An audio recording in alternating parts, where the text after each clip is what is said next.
ke materinya, izinkan kami memperkenalkan diri. Perkenalkan, nama saya Adinda Medina dengan NIM 250611502001. Perkenalkan, saya Anissa Amalia Ponto dengan NIM 250611502024. Perkenalkan, nama saya Arni Makalo dengan NIM 250611500010. Perkenalkan, nama saya Yesti Florencia Amelia Bureni dengan NIM 250611501010. Perkenalkan, nama saya Indira Fahira dengan NIM 250611501006. Apa sih yang kalian ketahui tentang sistem peradilan di Indonesia? Jadi, dalam konteks hukum, sistem hukum berarti keseluruhan unsur, lembaga, asas, dan norma hukum yang saling berhubungan dan bekerja sama untuk mencapai tujuan hukum, yaitu keadilan, kepastian, dan kemanfaatan. Oleh karena itu, sistem hukum di Indonesia tidak dapat dipisahkan dari sistem peradilan sebagai instrumen utama pelaksanaan dan penegakan hukum. Pengertian dan landasan sistem peradilan di Indonesia.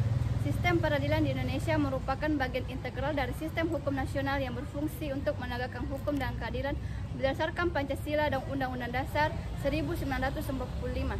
Yang kedua, landasan hukum sistem peradilan di Indonesia antara lain yang pertama, Undang-Undang Dasar 1945 Pasal 24 Ayat 1 yang berbunyi, kekuasaan kehakiman merupakan kekuasaan yang merdeka untuk menyelenggarakan peradilan guna menegakkan hukum dan keadilan.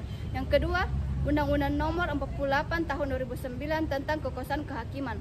Yang ketiga, peraturan pelaksana lainnya seperti Undang-Undang Nomor 49 Tahun 2009 tentang perubahan kedua atas Undang-Undang Nomor 2 Tahun 1986 tentang peradilan umum. Undang-Undang Nomor 50 Tahun 2009 tentang peradilan agama. Undang-Undang Nomor 51 Tahun 2009 tentang peradilan tata usaha negara. Dan Undang-Undang Nomor 31 Tahun 1997 tentang peradilan militer. Unsur dan pemberian sistem peradilan. Sistem peradilan terdiri atas unsur-unsur yang saling berkaitan dan bekerja secara berbadu mengikuti yang pertama, lembaga peradilan, Mahkamah Agung, Mahkamah Konstitusi, dan pengadilan.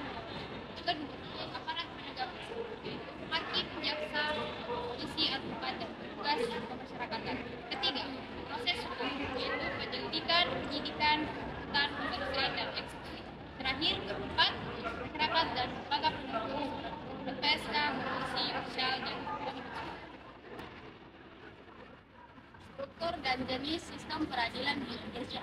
Menurut Undang-Undang Nomor 48 Tahun 2009, kekuasaan kehakiman dilaksanakan oleh 1. Mahkamah Agung dan badan peradilan di bawahnya, seperti peradilan umum, peradilan agama, peradilan militer, dan peradilan tata usaha negara. Yang kedua, ada Mahkamah Konstitusi atau biasa disebut MK. Masing memiliki kewenangan sesuai bidangnya, seperti peradilan umum untuk perkara pidana dan perdata, peradilan agama untuk perkara umat Islam, peradilan militer untuk anggota militer, peradilan tata usaha negara untuk sengketa administrasi pemerintahan. Dari selanjutnya yaitu prinsip-prinsip sistem peradilan di Indonesia. Sistem peradilan di Indonesia diselenggarakan berdasarkan prinsip yang pertama, kemandirian kekuasaan kehakiman, yang kedua, peradilan sederhana, cepat, dan biaya ringan, yang ketiga, persamaan di hadapan hukum atau equality before the law, yang keempat, asas peradilan terbuka untuk umum, yang kelima, hak untuk mendapatkan bantuan hukum, dan yang terakhir, asas non-diskriminatori dan akuntabilitas peradilan. Sistem peradilan pidana terpadu, yaitu koordinasi antara aparat penegak hukum, kepolisian, kejaksaan, dan lembaga permasyarakatan yang bekerja sama sebagai satu sistem dalam penegak hukum pidana. Beberapa tantangan dalam pelaksanaan sistem peradilan di Indonesia. Yang pertama, ketimpangan kualitas dan sumber daya manusia. Yang kedua, korupsi dan pelanggaran etika di lingkungan penegak hukum.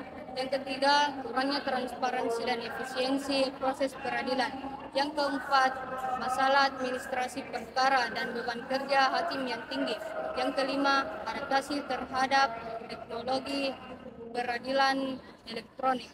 Kesimpulan dari materi-materi tersebut, sistem peradilan di Indonesia merupakan bagian yang tidak terpisahkan dari sistem hukum nasional yang berfungsi menegakkan hukum dan keadilan berdasarkan prinsip kemandirian, keadilan, dan kepastian hukum. Pemahaman terhadap sistem hukum secara keseluruhan membantu kita melihat bahwa setiap elemen peradilan saling terhubung dan tidak dapat dipahami secara terpisah. Dengan demikian, efektivitas sistem peradilan sangat bergantung pada sinergi antara semua unsur dalam sistem hukum nasional.